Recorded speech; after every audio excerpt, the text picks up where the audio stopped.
क्योंकि अकाली दल अभी तक कोमा में था, अब सांस जरूर लेने लगा थोड़ा थोड़ा। आम आदमी पार्टी की आज ये स्थिति है कि पंजाब के लोग इस सरकार से इतने दुखी हैं, जितने पिछले 70 साल की सरकारों से मिला के दुखी नहीं हुए थे ना, उतने ये 4 साल में बस करा दिए। लोगों ने 5 साल के लिए सरकार चुनी, 4 साल सरकार ठप रही, अब आखिरी साल आके इनको जाग आ गई कि नशों पे भी काम करना है, गैंगस्टरवाद पे भी काम करना है, बेअदबी का बिल भी बनाना है, हमने औरतों को भी 1000-1000 रुपया देना है। तो ये जो ड्रामाबाजी करके सरकार आई थी, वो पंजाब के लोग बहुत भली बात जान चुके हैं और उन्होंने सिरे से इसे खारिज कर दिया। जो अपने पंजाब हरियाणा में कहते हैं ना कि अब तो चाहे सोना का बन के आ जा, तो नहीं तारे को मुंह लगाएंगे। कह रहे भाई बिजली के जो बिल है वो नहीं आते वहाँ पे, उसमें कितनी सच्चाई लगती है? 0 आते हैं। अब जिसका बेटा नशे की चपेट में आके मर गया, वो 300 यूनिट बिजली को क्या चाटेगी? सब कुछ बेच बेच के आपने कोठी बना दी, जमीन बना ली, उसको कामयाब बालक बोलोगे कि नालायक बालक बोलोगे? वही पंजाब के साथ हो। देखो, मुख्यमंत्री आते जाते हैं, नो डाउट आए, वेलकम, लेकिन भाई आप अपनी स्टेट तो संभाल लो पहले। जितनी बार अंदर जाना अंगूठा, ये एक छोटी सी धारण ही ले लो तो किसान क्या कहेगा, यार 150 रुपए कम में बेच लो, बाहर बेच लो, डाली को बेच लो, तो मंडी तो मार दी ना। ये बीजेपी की सरकार का तोहफा है। अगर पंजाब के किसान भी चाहते हैं कि अपनी मंडियां मर जाएं, अडानी बानी के तलवे चाटने हैं, तो जरूर बीजेपी को बुला लें। अगर नहीं चाहते तो फिर लड़े। एक सवाल है, काफी विवाद भी रहता है, SYL का एक बड़ा मुद्दा कराया हुआ है, तो कब तक हरियाणा को पानी मिलने की उम्मीद? देखो जी, अगर इसमें मैंने विवाद देना हो तो मैं बोलूंगा कि नहीं, पंजाब का पानी पंजाब का, हरियाणा वाला बोलेगा हरियाणा का पानी हरियाणा का है, ठीक है ना। और होना भी ऐसा चाहिए, जिसका जो हक है उसको वो मिलना चाहिए। लेकिन मैं उसके ऊपर ये कह रहा हूँ कि हमारी देश की अगर सरकार है, आज जैसे खासतौर पे हरियाणा में कहते हैं डबल इंजन सरकार है, तो डबल इंजन सरकार अगर बैठी है तो वो क्या झक मार रही है? नमस्कार दोस्तों, द एयर न्यूज में आपका स्वागत है। और आज सुजुमा गांव में आए हैं हम, और सुजुमा गांव में अपने दोस्त हैं शास्त्री जी और सलिंदर शास्त्री। तो उनका 16 साल में पुत्र की प्राप्ति हुई है। तो आज जसूटन था यहाँ पे, और यहाँ पे पंजाब के बड़े नेता और पूर्व मुख्यमंत्री के लड़के राहुल सिद्धू जी मेरे साथ हैं और यहाँ आशीर्वाद देने के लिए पहुंचे हैं। जी, स्वागत आपका हरियाणा। जी जी, बहुत अच्छा लगा जी यहाँ पे आके। हमारा तो यहाँ पे एक परिवार सा बना हुआ है, खास तौर पे कैथल में, तो क्योंकि इतना बड़ा दोस्तों का, साथियों का कुनबा बना है, तो उसमें सुरेंद्र भाई होनी, वीरेंद्र भाई होनी, ये तो विशेष तौर पे, क्योंकि जो मोटी आगू हैं अपने परिवार के। तो आज बड़ी खुशी हुई क्योंकि बहुत लंबे समय की वेट के बाद ये खुशी का दिन आया है। और इसमें चलो, एक तो भगवान की देखो इतनी कृपा, अच्छे कर्म वाले करने वाले पे ही भगवान की कृपा होती है। वीरेंद्र भाई की दोनों किडनियां फेल हो गई थी, तो वो किडनियां भी जब ट्रांसप्लांट हुई, उसमें भी एक बहुत बड़ी मतलब मिसाल बनी। जो हमारी वैसे तो बहन कह देते हैं, पर भाभी जो सुरेंद्र की वाइफ है, उन्होंने अपनी किडनी देके बचाया। मैं बात कर रहा था कि ये साक्षात देवी के ये रूप होते हैं, ठीक है ना। तो सुरेंद्र के लिए तो मतलब इतना प्यार कि उनके भाई के लिए खुद की किडनी देना एक देवी वाला तरीका है ना। तो ये इसलिए हुआ क्योंकि दोनों भाइयों में आपस में प्यार था। दोनों भाइयों में हमें कभी मतलब ऐसा फील नहीं हुआ कि वीरेंद्र कौन है, सुरेंद्र कौन है, ठीक है ना। दोनों के बीच में से हवा भी नहीं गुजर सके।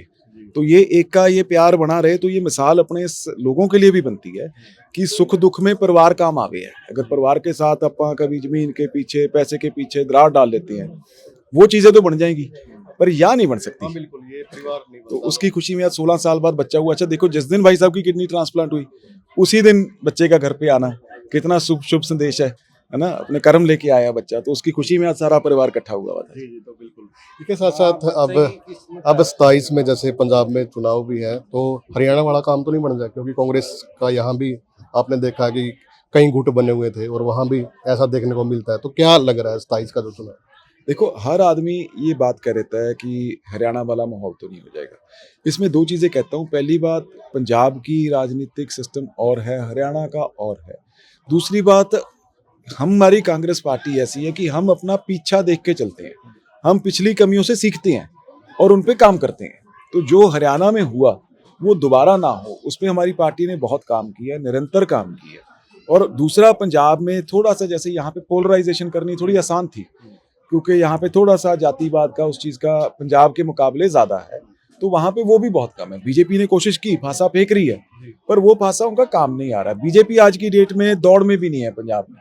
बीजेपी की लड़ाई ये है कि हम 117 हलकों के लिए कैंडिडेट ही पैदा कर लें। इस बारी उतना ही बहुत है, अगली बारी जिताने की बात करेंगे। तो बीजेपी गेम के बाहर है। अब मुकाबला रहेगा जो मौजूदा सरकार है और कांग्रेस है, उनके बीच में मुकाबला है, क्योंकि अकाली दल अभी तक कोमा में था, अब सांस जरूर लेने लगा थोड़ा थोड़ा, ये जब पीछे फ्लड्स आए थे उसके बाद। सांस ले रहा है। हाँ, देखो मैं हमेशा जायज बात करता हूँ। मैं बोली जाऊँ अकाली दल मर चुका, नहीं, अकाली दल मरा हुआ था, लेकिन फ्लड्स के टाइम पे थोड़ी सी सांस लेने लग गया। पर हम ये नहीं कह सकते कि जो आदमी पिछले 5-7 साल से कोमा में पड़ा हो, अब मोड़ा मोड़ा सांस लेने लगा हो, वो कल को मैराथन जीत जाएगा या दौड़ जीत जाएगा। अभी उस स्थिति में नहीं है। उसको उस स्थिति में आने के लिए 5-7-10 साल अभी लगेंगे, क्योंकि बेअदबी का मसला और जिन चीजों के कारण पंजाब ने उनको नकारा था, वो चीजें वैसे की वैसे पड़ी। तो मुकाबला है कांग्रेस और आम आदमी पार्टी के बीच में। आम आदमी पार्टी की आज ये स्थिति है कि पंजाब के लोग इस सरकार से इतने दुखी हैं, जितने पिछले 70 साल की सरकारों से मिला के दुखी नहीं हुए थे ना, उतने ये 4 साल ने बस करा दिए। क्यों, क्या बड़े कारण रहे, क्यों दुखी हैं लोग आम आदमी पार्टी से वहां पे?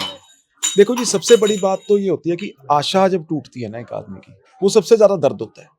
आशा इतनी ज्यादा बढ़ा दी गई थी लोगों की कि बस पता नहीं पंजाब में क्या हो जाएगा, और हुआ उसका 1% भी नहीं। ये जो सरकार है, ये 5 का 1, जैसे पहले ब्लैक ये करते होते ना, 5 का 1, 5 का 1, ये 5 का 1 की सरकार है। लोगों ने 5 साल के लिए सरकार चुनी, 4 साल सरकार ठप रही। अब आखिरी साल आके इनको जाग आ गई कि नशों पे भी काम करना है, गैंगस्टरवाद पे भी काम करना है, बेअदबी का बिल भी बनाना है, हमने औरतों को भी 1000-1000 रुपया देना है। तो ये जो ड्रामाबाजी करके सरकार आई थी, वो पंजाब के लोग बहुत भली भांति जान चुके हैं, और उन्होंने सिरे से इसे खारिज कर दिया। जो अपने पंजाब हरियाणा में कहते हैं ना कि अब तो चाहे सोना का बन के आ जा, तो नहीं तारे को मुंह लगाएंगे। ईब लोगों ने ये मन बना लिया। जी, और जो बिजली में कटौती करें भाई, बिजली के जो बिल है वो नहीं आते वहां पे, उसमें कितनी सच्चाई लगती है? 0 आते हैं। नहीं भाई साहब, देखो, नो डाउट अगर कोई 600 यूनिट से कम यूज करता है, उसका बिजली का बिल 0 होता है। लेकिन वो एक चीज है, हम हर चीज के लिए उसको नहीं दिखा सकते ना। अब दुख किसी का पेट रहा है, डॉक्टर के पास वो पेट के दर्द की दवाई मांगने जाए, डॉक्टर बोले भी देख तेरे गवांडी की मैंने सिर दर्द ठीक कर दिया था, तू मेरे को अच्छा कह दे। वो कहेगा भाई मेरा दर्द तो ठीक कर। अब जिसका बेटा नशे की चपेट में आके मर गया, वो 300 यूनिट बिजली को क्या चाटेगी? जो हमारा गरीब आज बेरोजगारी की दलदल में मर रहा है, वो 300 यूनिट को क्या चाटेगा? और जो यूनिट की भी बात है, वो भी सब हेरा फेरी है, ठीक है ना। उसमें क्या है कि इधर से लिया उधर से दिया। अगर आपका 301 यूनिट आ गया, तो आपको इतना महंगा बिल लगेगा कि वो सारा जो वसूल करके जो आपने 4 महीने में 6 महीने में बचाया है, वो एक ही बारी में निकल जाएगा। दूसरी बात, जो हमारे कमर्शियल दर हैं, जो हमारा दुकानदार है, जो हमारा बाकी है, उनकी बिजली के दर इतने बढ़ा दिए गए, वसूली कहाँ से होगी? अब भाई साहब, आपकी दुकान है, आपकी दुकान का बिल पहले 5000 आता था महीने का, अब 15000 हो गया। आपने वही मेरी आटे में 50 रुपए बढ़ा देने हैं, पंजी बढ़ा देनी है, मेरे गुड़ में पंजी बढ़ा देनी है, पंजी 10 करके बिल तो मैं ही भरूंगा। या तो सरकार बताए ना कि उन्होंने आमदनी बढ़ा दी, या सरकार बताए कि केजरीवाल ने अपनी जेब से दे दिए। पैसा तो पहले भी पंजाब के लोगों से आ रहा था, अब भी पंजाब के लोगों से। आमदनी बल्कि घट गई, हमारे कर्जे बढ़ गए, ब्याज बढ़ गए, तो मर कौन रहा है? आज हर बच्चा जिस दिन जन्म लेता है, वो अपने सर पे 5-7 लाख रुपए का कर्जा लेके जन्म ले रहा है, उतारना किसको पड़ेगा? देखो, एक अच्छा बालक वो होता है जो उसके बाप ने अगर घर जमीन बना के दे दी, वो उसको जितना बढ़ाए, जितना आगे लेके जाए, वो तो उसको अच्छा मानेंगे। अब अगर बालक घर जमीन सारी गिरवी रख के बड़ी स्कॉर्पियो गाड़ी कढ़ा लाए, बढ़िया कपड़े डालने लग जाए, और बाद में कहे जी देखो मैंने तो स्टैंडर्ड बढ़ा दिया, मैंने तो कोठी बना दी जी, सब कुछ बेच बेच के आपने कोठी बना दी, जमीन बना ली, उसको कामयाब बालक बोलोगे कि नालायक बालक बोलोगे? वही पंजाब के साथ हो रहा है। जी, जो हमारे वाला सीएम है ना जी, वो भी अब तो बढ़िया, मतलब जो आपका पहरावा है, पगड़ी बांध के रखता है, और हमेशा हरियाणा से ज़्यादा पंजाब में रह रहा है, तो क्या फ़र्क लग रहा है? और दूसरी बात है कि जो बीजेपी के ऑफिस हैं, अब उनमें आपने देखा होगा कि बम धमाके की बातें आती है, ग्रेनेड फेंके जाते हैं, तो क्या कुछ लग रहा है, माहौल कुछ चेंज होगा? नहीं, देखिए, पंजाब में वैसे तो लॉ एंड ऑर्डर बिल्कुल खत्म है, इसमें तो कोई दो राय नहीं है।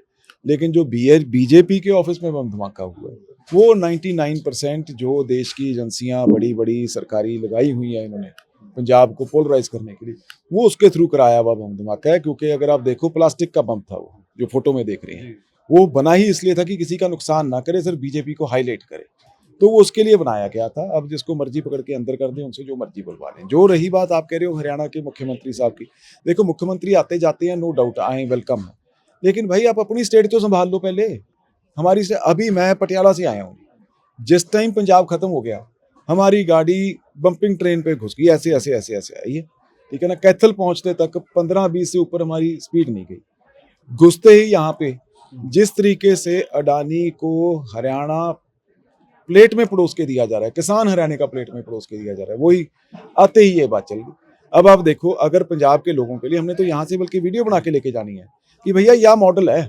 अगर आपने पंजाब में कहीं बीजेपी घुसा ली तो ये होगा जैसे यहाँ पे किसानों को जानबूझ के इतना तंग किया जा रहा है। आज खेती इतनी मुश्किल कर दी गई है कि किसान खेती बंद कर दे। मंडी इतनी, देखो मंडी को बंद करना था, काले कानून लाके बंद करने लगे, लोगों ने गर्दन दबा के कानून वापस करा लिए। इन्होंने कहा कोई बात नहीं, सरकार तो अपनी है, मंडी के साथ आसपास ऐसी चेहरागेरी कर दो कि अंगूठा लगाओ, ये करो वो करो, नंबर प्लेट के बिना ट्रैक्टर नहीं जाने देना, मालिक को बुलाओ। कि आर्मी बोले छोड़ यार क्या करना है, 100 रुपया कम में बेचने के बाहर ही बेच देते हैं। अब 5 मिनट लगते हैं जी एक ट्रॉली को मंडी में खाली होने के लिए, 15 मिनट लग जाएंगे ज़्यादा से ज़्यादा। उसके लिए कितनी देर लाइन में खड़ना पड़ता है आपको? 2 घंटे 3 घंटे। क्यों खड़ेगा किसान? इधर तो आपकी फसल की कटाई हो रही है, छटाई हो रही है।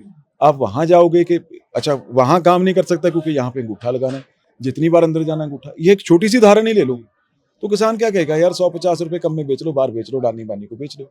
तो मंडी तो मार दी ना। ये बीजेपी की सरकार का तोहफा है। अगर पंजाब के किसान भी चाहते हैं कि अपनी मंडियां मर जाएं, अडानी बानी के तलवे चाटने हैं, तो जरूर बीजेपी को बुला लें। अगर नहीं चाहते तो फिर लड़े। इसके साथ साथ आम आदमी पार्टी के राज्यसभा सांसद है राघव चड्ढा, तो उनकी बीजेपी में जाने की अटकलें तेज हैं कि बीजेपी में जा सकते हैं। अगर वो पंजाब में अगर सीएम चेहरा बनते हैं या फिर कुछ फर्क पड़ेगा उनका, कुछ आने बड़ा पता मिलता है? नहीं देखियो, पहली बात तो ये है जी, मैं अगर पे कभी भी अंदाजे नहीं लगाता। मैं कहता हूँ कि वास्तविकता क्या है उस पर आकलन किया जाए। तो जब आएंगे, जब होगा तब देखी जाएगी।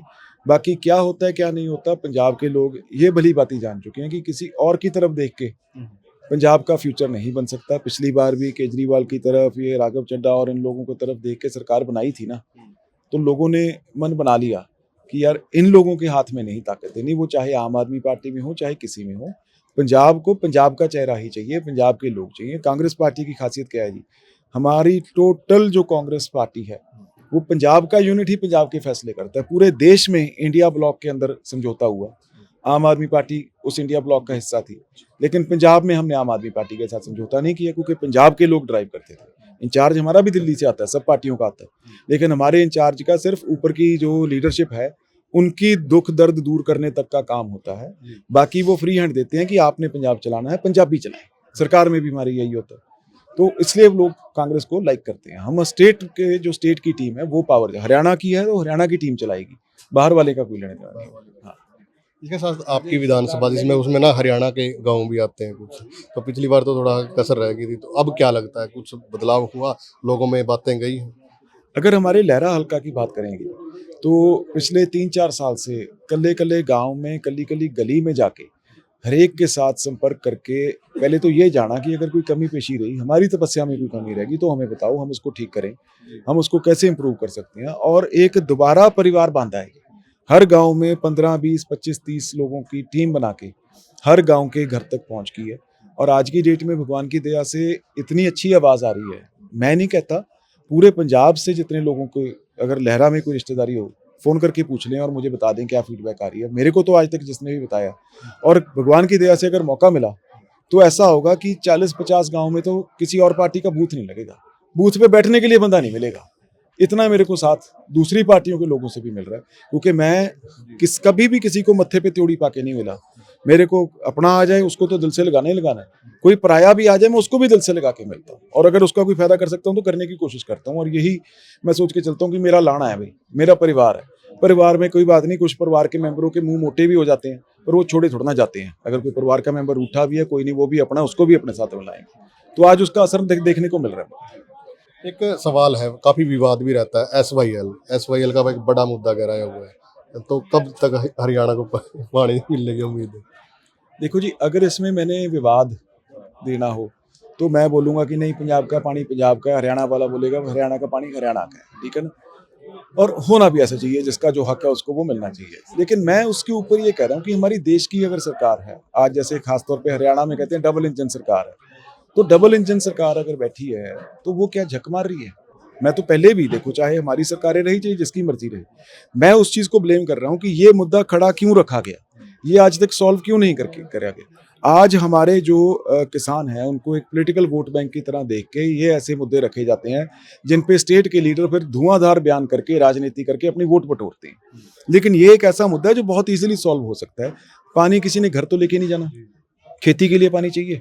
तो अगर हम किसानों को ऐसा विकल्प देंगे, इतने साल में हम किसानों को ऐसी खेती में ला देंगे जिसमें पानी की जरूरत ही ना हो, पानी फालतू रहे, तो वो तो किसान तो एक दूसरे को देगा कि तू ले ले। कई बार हम देखते हैं अगर अपनी फसल में अच्छे पानी लगाओ, अपने को पानी की बारी की जरूरत ना हो, गवांडी को भी दे देता कि ले जा भाई, तू ले जा, मेरा तो पानी बा। और दूसरी जगह अगर पानी की जरूरत हो तो एक 15 मिनट की बारी के पीछे कत्ल भी हो जाते हैं। तो जरूरत पे डिपेंड है।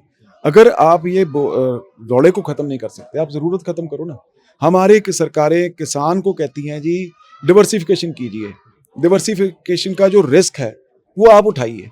अब जो किसान बेचारा 2, 4, 5 एकड़ जमीन बीज के अपना परिवार चला रहा है, वो कैसे रिस्क ले लेगा बीच में 1 एकड़ का, 2 एकड़ का, 3 एकड़ का? उसका तो सारा परिवार का सिस्टम मिल जाएगा ना।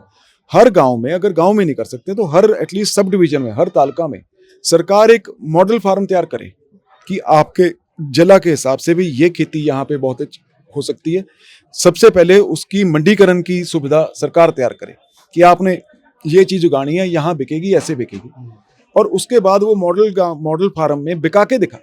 जब हमारे आसपास के गांव के किसान देखेंगे कि भाई गुणा गांव के राजेंद्र ने सरकार का एक मॉडल फार्म चलाया था, वो वैसे तो लाख रुपए एकड़ कमाता था, ठीक है ना, लेकिन इसके थ्रू उसको 2.5 लाख रुपए एकड़ उसको कमाई हुई, उसको तो सरकार की तरफ से कुछ लेने की जरूरत ही नहीं पड़ी, उसकी वैसी फसल हाथों हाथ बीगी।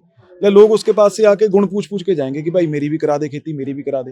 हमारे लोग मेहनती हैं, उनको कहीं भी दिखता है। आजकल हमारे पंजाब में जैसे बकरी पालन बहुत चल रहा है, पोल्ट्री फार्म चल रहा है, तो लोग दूर दूर से जाके पूछ के आते हैं, ठीक है ना, क्योंकि उनको सक्सेस स्टोरी नजर आती है। वो सक्सेस स्टोरी हमारी सरकार क्रिएट करके दे कि भाई ये देख लो, 1 सीजन, 2 सीजन, 3 सीजन आपके सामने सरकार ने अपने रिस्क पे ये बना के दिखाया कि किसान को बोले कि भाई तू लाख रुपया कमाता है, ठीक है ना, तू ये फसल लगा, अगर तेरे को लाख रुपए से कम आमदनी हुई सरकार देगी, ठीक है। लेकिन जब उसको जरूरत ही नहीं पड़ेगी वो लेने की, उसकी आमदनी खुद, उसका मंडीकरण होगा, उसकी प्रॉब्लम सॉल्व होगी, किसान खुद करेंगे, और लो वाटर क्रॉप्स होंगी तो हमारे पास पानी आम हो जाएगा, नंबर 1। नंबर 2, जो उधर की जैसे हमारी बात चलती है कि यमुना है या दूसरी नदियां हैं, उन सबको बांटा जाए ना। जो पानी हमारा पाकिस्तान में बह रहा है उसको कैसे हम कंट्रोल कर सकते हैं, वहां पे डैम्स बने, कुछ और बिल्ट हो। आज वक्त देर में जो इंफ्रास्ट्रक्चर कांग्रेस सरकार में पहले बन गया, जो डैम्स बन गए, जो रेजर्वॉयर्स बन गए, उसके बाद तो कुछ बना ही नहीं ऐसा। तो वैसा बिल्ड करके उसको हार्नेस करें, वो सरकार उस एंगल में सोचे। क्योंकि जब आप दोनों को बिठा दोगे, पंजाब और हरियाणा को, और बोलोगे आपस में कर लो, भाई जरूरत उसको भी है, जरूरत उसको भी है, ना वो पीछे हटेगा ना वो पीछे हटेगा, आप वे आउट निकाल के तो आई थिंक वे आउट पे काम होना जरूरी है। अगर भगवान ने चाहा सरकार में आए, तो अगर आवाज इस तरह की हुई कि उसको कुछ लोगों को सुनना पड़े, तो उसमें जरूर ये कुछ वे आउट्स बुलंद करेंगे, क्योंकि बहुत ऐसी क्रॉप्स हैं जिसमें पानी की जरूरत ही नहीं है, टेक्नोलॉजी ऐसी है जिसमें पानी की जरूरत नहीं है, उसको प्रमोट किया जाए तो पानी का इशू खत्म हो सकता है। धन्यवाद सर बातचीत करने के लिए। और क्या कुछ अपील आप करना चाहोगे हरियाणा वासियों और पंजाब वासियों? देखो, मैं हरियाणा के लोगों को तो यही बेनती करना चाहूँगा कि जो एक पोलराइजेशन में आके गलती होगी, सरकार चुन ली, ठीक है, वो गलती होगी, उसको तो सहना पड़ेगा, लेकिन चुप करके सहना ये किसी ने नहीं बोला। सरकार से काम लेना आपका हक है, आवाज़ अपने इकट्ठे होकर बुलंद करोगे तो सरकार काम करेगी, उसको मजबूरी से कराना आपका जिम्मेवारी है। तो इकट्ठे हो, बुलंद हो, आवाज़ बुलंद करो, और अपने पंजाब के भाइयों को बताओ कि ऐसी गलती मत कर लेना कि कांग्रेस के बिना कोई और विकल्प चुन लो, वरना यही हाल होगा जो आज हरियाणा में गांवों का हो रहा है। लोग हरियाणा में गड़गावा दिखा देती हैं, बड़े बड़े शहर दिखा देती हैं, भाई वहाँ पे प्राइवेटाइजेशन के कारण वो डेवलपमेंट हो रही है। अगर हरियाणा में सरकार की परफॉर्मेंस देखनी है तो हरियाणा के गांवों में आके देखो, जो गांवों में बुरा हाल पंजाब में। आपको गांव, हरियाणा के गांव भी याद हो गए? हरियाणा के गांव याद हो गए, खासतौर पे कैथल का तो जी जैसे मैंने बताया घर है। अब ये सजुम्मा, पाटला, गुणा, ये सब गांवों में तो रहते हैं, तो अपने गांव है ये तो। धन्यवाद सर। तो वीडियो को ज्यादा से ज्यादा जी, मैं राहुल भाई जी का बहुत धन्यवाद करता हूँ मेरे घर पहुँचने पर, और बड़े अच्छे, ईमानदार और बड़े भाई की तरह केयर करी थी। हर आदमी का साथ देते हैं, कहीं कोई बीमारी का मसला है, कहीं कोई परेशानी है किसी प्रकार की, गरीब की, सबकी आवाज़ बनते हैं। मैं 10 साल से भाई साहब से जुड़ा हूँ, देखा है मैंने इनको, तो एक बड़े भाई की तरह सपोर्ट है, तो सल्यूट है इनको दिल से। और शुभकामनाएं देने के लिए पहुंचे। शुभकामनाएं देने के लिए पहुँचे। और जब मैं बीमार था तो जो संभाल इन्होंने करी या नहीं, एक भगवान का रूप में देखे मैंने उस टाइम में। ये सारा होता है भाई का। और जो बंदा इतना जुड़ा है बंदा गला है, उसका एहसान भी भूले जाता और उसके अच्छे कर्म भी भूले जाते। तो मैं तो यही कहूँगा भाई, इनका एहसान सारी उम्र रहेगा। और भाई साहब ने जो मदद करी यार, और भी हमने कई बार देखी है, जो बीमार थे बंदे उनके बारे में हमने कहा, तो भाई साहब आगे आए हैं बिल्कुल। और मेरे को तो ये भी बोल दिया भाई साहब ने, वीरेंद्र अगर पैसा की जरूरत है ना तो तेरा भाई राहुल लाऊंगा पैसा, इसके ऊपर बात क्या बात। बहुत धन्यवाद भाई का। वीडियो को ज्यादा से ज्यादा शेयर भी करें, कमेंट करें। धन्यवाद।